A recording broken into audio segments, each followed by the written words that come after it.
ADG Hathras के मुताबिक 120 लोग मारे गए हैं, पहली चीज। दूसरा, इस वक्त सबसे बड़ी चुनौती है कि कई लोगों को उनके परिजन नहीं मिल रहे, बहुत सारे लोग लापता हैं।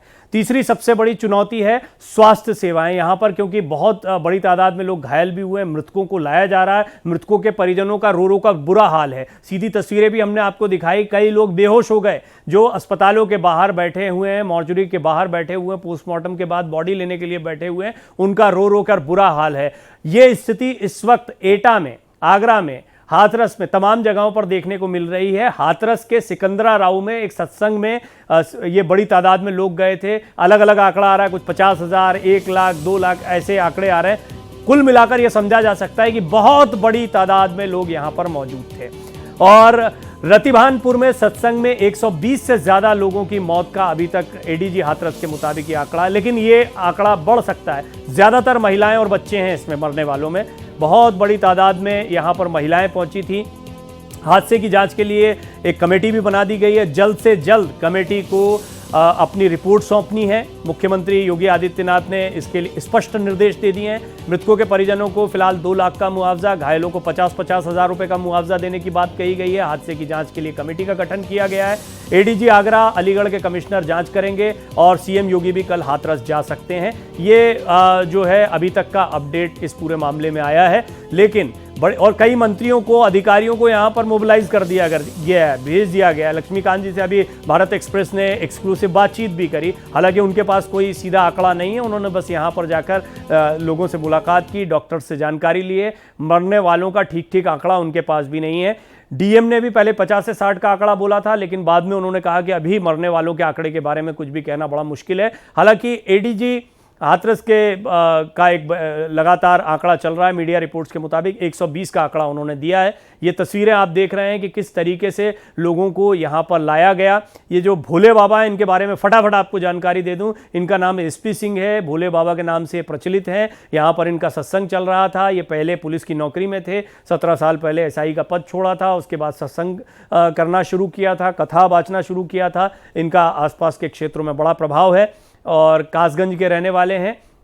इन्हीं के सत्संग में बड़ी तादाद में लोग पहुंचे थे और यहाँ पर जब वो निकल गए उसके बाद में भगदड़ मची। इसको लेकर अलग अलग वर्जन है। जो भगदड़ के कारण है वो भी फटाफट आपको बता देता हूं। जो चश्मदीदों के मुताबिक उनको सुनकर आए हैं, उनमें पहला कारण ये दिखाई पड़ रहा है कि यहाँ पर गर्मी बहुत ज़्यादा थी, उमस की वजह से लोग यहाँ से बाहर निकलने की जल्दी में थे, इसलिए स्टैम्पेड हुआ। महिलाएं, बच्चे इसकी चपेट में आ गए। सड़क के किनारे लोग खड़े हुए थे, धक्का लगा, नीचे गिर गए और बड़ी तादाद में लोग जो है एक दूसरे के ऊपर चढ़ते चले गए, दबते चले गए। इस तरह का भी चश्मदीदों ने बताया। एक बड़ी बात है जो कई जगहों पर सुनने को मिल रही है, वो ये कि बाबा जब यहां से निकले अपनी गाड़ी में बैठकर, बाबा जब यहां से निकले तो उसके बाद में लोग उनको देखने के लिए पीछे पीछे भागे, गाड़ी के पीछे भागे और इसके बाद में स्टैम्पेड हो गया। हालांकि जांच के बाद ही ये पुष्ट हो पाएगा। ये सब चश्मदीदों के हवाले से या जो अलग अलग प्रतिक्रियाएं आ रही हैं उसके मुताबिक ये चीजें। रविकांत मेरे सहयोगी लगातार आपको जानकारी दे रहे हैं, उन परिजनों के बीच में हैं जो इस समय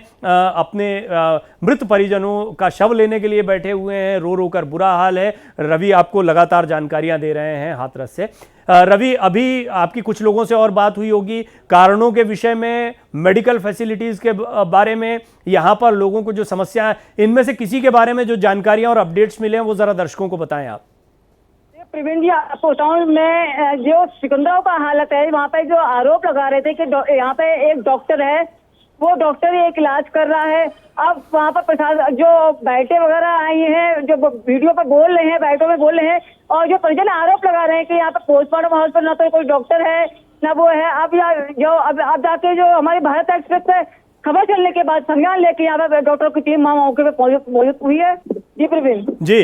रवि, यहाँ पर कई लोगों से आपने अभी बात करी होगी और आपने जैसा हमने देखा कि कई लोगों का रो रो कर बुरा हाल है, लेकिन वो जानकारियां नहीं दे पा रहे हैं। फिर भी कारणों को लेकर आपको क्या जानकारी, आपके मित्र भी होंगे, कुछ आप इस इलाके को जानते भी होंगे, इस कार्यक्रम के विषय में भी जानकारी होगी, कारणों के बारे में कोई खुलासा हो पाया? अभी देखो, मैं आपको बताऊं, कारणों की कोई खुलासा नहीं हो पाया है, क्योंकि जो कुछ लोग जो मौके पे थे लोग वो बताने को तैयार नहीं, क्योंकि उनका कोई खुद ही कम बैठा हुआ है, क्योंकि उनके परिजन लोग चले गए हैं और उनकी हालत ज्यादा स्थिति खराब है।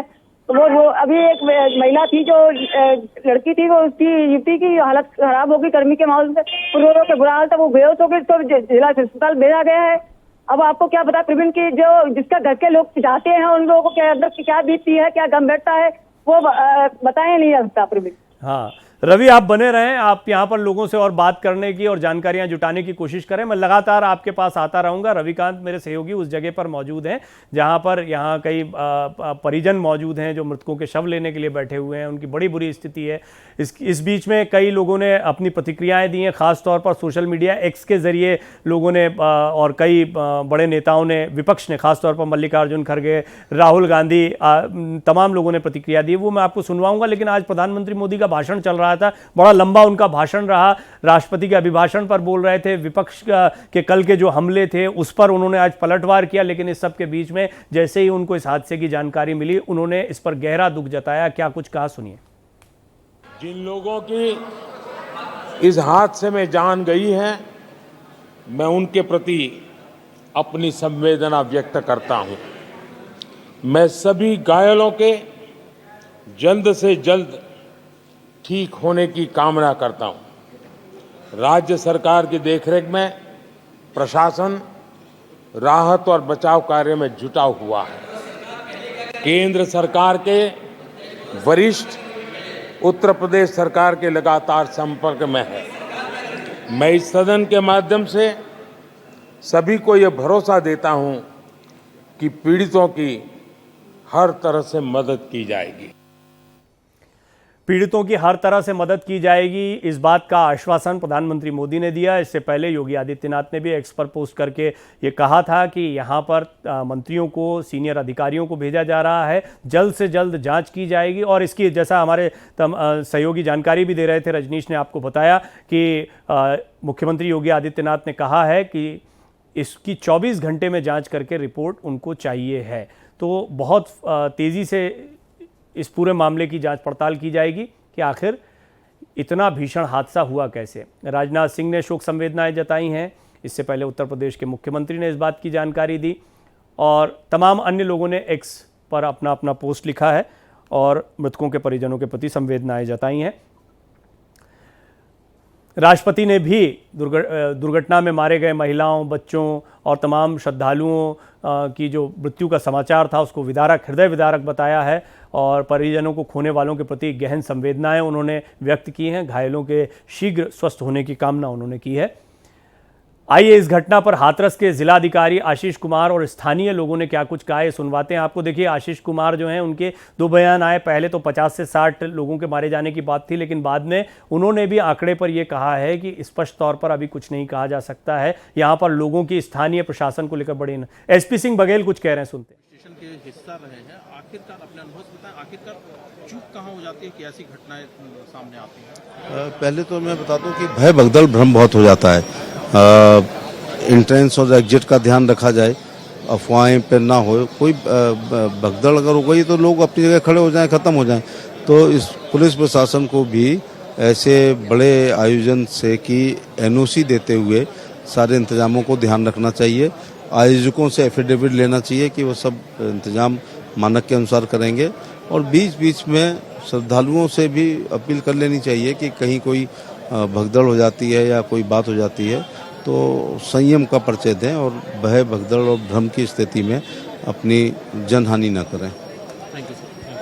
एसपी सिंह बघेल हैं, आगरा से लोकसभा सांसद हैं। तो और यहाँ देखिए, हाथरस, आगरा, कुछ लोग मथुरा के भी हो सकते हैं, अलीगढ़, ये सब आसपास के क्षेत्र हैं। इस बेल्ट में ये जो भोले बाबा बताए जा रहे हैं कथावाचक, इनका बड़ा प्रभाव है और कई लोग इन अलग अलग स्थानों से यहाँ पर पहुँचे थे। चश्मदीदों के मुताबिक और कई स्थानीय लोगों के मुताबिक तो ये आंकड़ा 1 लाख, 2 लाख कई लोग बता रहे हैं। लेकिन जैसा हमारे सहयोगी अजीत भी आपको थोड़ी देर पहले जानकारी, 50,000, 60,000, ये एक बड़ी तादाद में लोग यहाँ पर मौजूद थे कुल मिलाकर। और यहाँ जल्दी निकलने, पुष्पेंद्र सोनी जो कि स्थानीय पत्रकार हैं, वो हमारा सहयोग कर रहे हैं और जानकारियाँ यहाँ से दे रहे हैं। पुष्पेंद्र, क्या जानकारियाँ आपके पास हैं, किस जगह पर आप मौजूद हैं और यहाँ पर क्या अपडेट्स मिल पा रहे हैं आपको? एक्चुअल में मैं तो कासगंज में ही हूँ भाई साहब जी। ये जो एसपी सिंह नाम है इनका, सूरजपाल सिंह, ये पिछले कई दशकों से अपने आप को विश्व हरित साकार के रूप में मानते हैं और लोगों की आस्था इनसे जुड़ी हुई है। पटियाली तहसील पड़ती है कासगंज जिले की, उसमें गांव है बहादुर नगर, वहां इनका बड़ा आश्रम बना हुआ है। हर मंगलवार को वहां आश्रम पर इनके सत्संग और विभिन्न कार्यक्रम धार्मिक आयोजन किए जाते हैं। ये बताएं पुष्पेंद्र, क्योंकि आप कासगंज के हैं, ये जो बाबा बताए जा रहे हैं ये भी कासगंज के ही रहने वाले हैं, तो निश्चित तौर पर आपको इनके बारे में बहुत जानकारियां होंगी। बहुत सारे लोग अभी जानना चाहते हैं कि ये बाबा कौन है, किस तरह का आयोजन, किस तरह की कथा यहाँ पर, क्योंकि जो भगदड़ होती है, हमने देखा था एक, आपको याद होगा प्रतापगढ़ में कृपालू जी महाराज के यहाँ पर साड़ी वितरण हो रहा था, उसमें भगदड़ मच गई थी, या इस तरह की कुछ ना कुछ, या कहीं रुद्राक्ष लेने के लिए लोगों में भगदड़ मच जाए, इस तरह की कई घटनाएं आती। तो ये क्या करते हैं, किस तरह का कार्यक्रम होता है इनका? इनका कार्यक्रम बहुत सादा और सिंपल होता है। केवल ये प्रवचन देते हैं, धार्मिक रूप से जो सामाजिक कुरीतियां हैं उनसे दूर रहने, लोगों को इस तरीके की बातें बताते हैं कि सामाजिक कुरीतियों से दूर रहें, शराब का, मदिरा का और ये मांस मछली का सेवन ना करें, इस तरीके की धार्मिक बातों का प्रवचन देते हैं। इनके यहाँ कोई इस तरीके का नहीं होता है कि कोई प्रसाद वगैरह बंटना या इस तरीके का कोई वो नहीं होता है। इनके वॉलंटियर्स पूरी व्यवस्थाएं देखते हैं। कासगंज में भी कई बार इनके आयोजन हो चुके हैं। तो कासगंज से भी लोग क्या यहाँ पर गए थे, या अब ये, क्योंकि बहुत बड़ी तादाद थी और हम देख रहे हैं कि आगरा से, मथुरा से, अलीगढ़ से, हाथरस से, तमाम जगहों से लोग थे यहाँ पर, तो क्या कासगंज से भी लोग गए होंगे, क्योंकि इनके फॉलोअर्स यहाँ पर बहुत? कासगंज से बहुत सारे लोग हमेशा जाते हैं और इस कार्यक्रम में भी सम्मिलित हुए थे। करीब 3 लोगों की, कासगंज के 3 लोगों की मरने की जानकारी मिल रही है। कई लोग घायल भी हुए हैं और 1-2 लोग अभी लापता हैं। आप बने रहे मेरे साथ पुष्पेंद्र, क्योंकि आपसे बहुत महत्वपूर्ण जानकारियां मिल सकती हैं। इस सबके बीच में प्रधानमंत्री मोदी ने उत्तर प्रदेश के मुख्यमंत्री योगी आदित्यनाथ से बातचीत की है, फोन पर बात हुई है, हाथरस हादसे पर उनसे जानकारी ली गई है। और पीएम मोदी ने इससे पहले जैसे ही उन्हें सदन में अपने भाषण के दौरान इसकी जानकारी मिली तो उन्होंने शोक संवेदनाएं व्यक्त की थी परिजनों के प्रति, और कहा था कि हम सबके साथ खड़े हैं और सभी की मदद की जाएगी। हाथरस हादसे पर अब उन्होंने जानकारी ली है।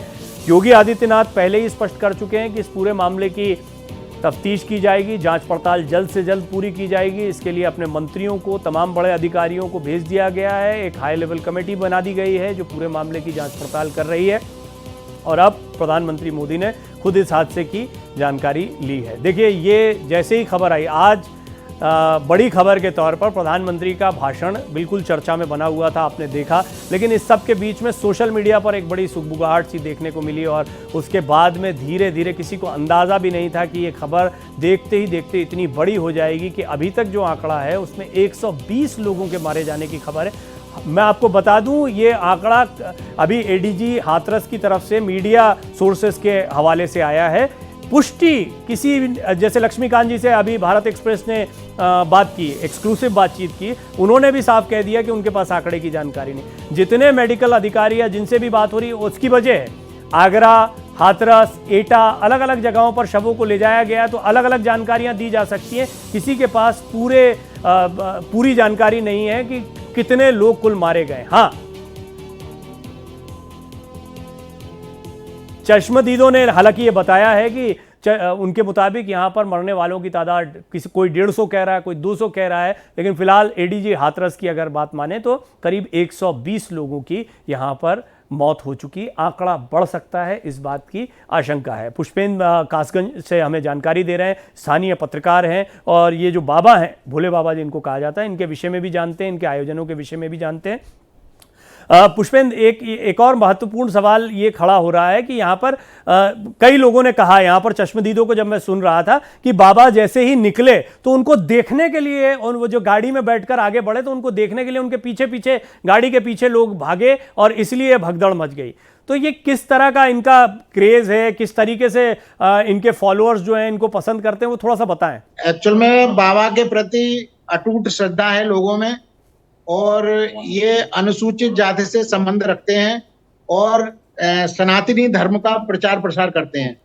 तो जो शेड्यूल कास्ट के लोग हैं वो इनको बहुत पसंद करते हैं, और अटूट श्रद्धा है लोगों की इनके प्रति, और इनको छूने में, इनको पास जाने में, इनके साथ सेल्फी लेने के लिए लोग आतुर ही रहते हैं। जी, ये पुलिस की नौकरी में थे, ऐसा जाने 17 साल पहले पुलिस की नौकरी में थे। जी, ये सेवानिवृत्त पुलिसकर्मी हैं। ये सब इंस्पेक्टर के पद पर आगरा में भी तैनात रहे हैं। आप कभी इनके कार्यक्रमों में गए हैं पुष्पेंद्र? मैंने कासगंज में कई बार कवरेज किया है इनके कार्यक्रम में। तो किस तरह का कार्यक्रम होता है वो थोड़ा सा बताएं। और ये जो अभी पंडाल लगा था, ये कोई बड़ा आयोजन था या सामान्य तौर पर इसी तरह के आयोजन होते हैं? नहीं, बड़ा इनके जो कार्यक्रम होते हैं बड़े ही आयोजन होते हैं सारे। और जहां भी कासगंज में भी कई बार कार्यक्रम हुए हैं, बड़े आयोजन हुए। कासगंज में एक श्री गणेश इंटर कॉलेज का बहुत बड़ा फील्ड है, 12 पत्थर मैदान कहते हैं उसको। वहां सबसे बड़ा फील्ड वही है। वहां लाखों की संख्या में, मतलब 1 लाख करीब लोग इसमें इनके कार्यक्रम में सम्मिलित होते हैं। और इनका कार्यक्रम बिल्कुल सिंपल होता है, केवल प्रवचन ही दिए जाते हैं। इसके अलावा उस कार्यक्रम में कोई किसी तरीके का अन्य कोई वैसा कार्यक्रम नहीं होता है। जी। और ये जो इतना भव्य आयोजन होता है, 1 लाख लोग आते हैं यहाँ पर पंडाल वगैरह लगाना, तो किस तरह का पॉलिटिकल सपोर्ट रहता है? किस तरीके से इन चीजों की व्यवस्था होती है बाबा के पास? बाबा के भक्त ही ये सब व्यवस्थाएं करते हैं। और अभी तक ऐसी कोई जानकारी नहीं मिली है कि किसी पॉलिटिकल सपोर्ट से बाबा का कोई कार्यक्रम हुआ हो। जी, आपने कई कार्यक्रम इनके कवर किए हैं, तो ये आप ये कह रहे हैं कि जैसा हाथरस में कार्यक्रम हुआ, इतनी तादाद में लोग कई बार और कई जगहों पर आ चुके हैं? जी बिल्कुल आ चुके हैं। किस तरह की सुरक्षा व्यवस्था होती है पुष्पेंद्र इसमें, और कैसे इसके लिए परमिशंस ली जाती हैं, और किन बातों का ध्यान रखा जाता है जब 1 लाख लोग 2 लाख लोग कहीं पर जुट रहे हो? तो इन स्थानीय जिला प्रशासन से परमिशन ली जाती है और स्थानीय जिला प्रशासन कड़ी व्यवस्थाएं रखता है। और हमारे जब जिले में कार्यक्रम होते हैं तो सारे थानों के फोर्स और पीएसी और अन्य फोर्स लगाया जाता है, होमगार्ड्स वगैरह लगाए जाते हैं। इसके अलावा इनके अपने वॉलंटियर्स भीड़ को नियंत्रित करना, व्यवस्थाएं जुटाना, पानी की सेवा करना, भोजन की सेवा करना, इस तरीके का कार्यक्रम इनके वॉलंटियर्स स्वयं करते हैं।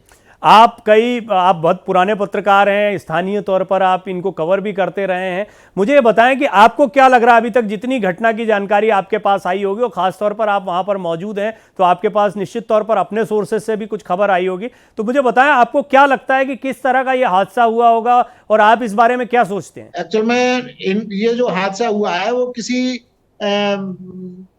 इन्हीं के स्वामी जी के या बाबा जी के संपर्क में जाने के लिए वहां के वॉलंटियर्स वगैरह ने इनको हटाया होगा। पब्लिक जब आगे बढ़ी होगी, वॉलंटियर्स वगैरह ने हटाया होगा, उसी में भगदड़ मची होगी, वहीं ये हादसा हुआ होगा। हाथरस की ये घटना है, बहुत ही हृदय विदारक घटना है। इस पर देश के प्रधानमंत्री, राष्ट्रपति ने भी इस पर शोक संवेदनाएं जताई हैं, और इस पूरे मामले की जांच पड़ताल के लिए बात कही गई है। जितनी तस्वीरें अभी तक मैंने देखी है, जो लाइव भी है आपको भारत एक्सप्रेस की टीम ने मौके से दिखाया, उसमें भी जो सबसे बड़ी चुनौती आ रही है वो यहाँ पर रो रो कर लोगों का बुरा हाल है। मृतकों के परिजनों को अभी कोई जानकारी नहीं मिल पा रही है। इस बारे में भी कई लोगों ने शिकायत की है। बहरहाल अखिलेश यादव ने क्या कहा वो सुनिए। लोग सदन में थे, उस समय जानकारी मिली कि इस तरह का हादसा हुआ है। सवाल ये कि इतने बड़े पैमाने पे इतने लोगों की जान जाना, आखिरकार सरकार क्या कर रही थी, और सरकार की जानकारी में होने के बाद भी इतनी बड़ी घटना हो जाए, बहुत दुखद है। सरकार की जिम्मेदारी बनती है कि अगर किसी आयोजन में इतने लोग इकट्ठे हो रहे हैं या इतने लोग आने वाले हैं, तो आखिरकार उनकी सुरक्षा, उनकी व्यवस्था के लिए सरकार ने क्या किया, ये सबसे बड़ा प्रश्न लगता है। मैं तो सिर्फ ये कहूंगा, बेहद दुर्भाग्यपूर्ण है, लेकिन हम कुछ सीखते नहीं। हमारी प्रशासन का जो एक एसओपी होना चाहिए क्राउड मैनेजमेंट का, क्राउड इकट्ठा कर लेना सबसे आसान काम होता है। क्राउड मैनेजमेंट के अभाव में आज क्या हुआ, कितने घरों के चिराग गए होंगे, कोई अकाउंटेबल होगा? क्या करेंगे आप? छोटे अधिकारी किसी को सस्पेंड कर देंगे।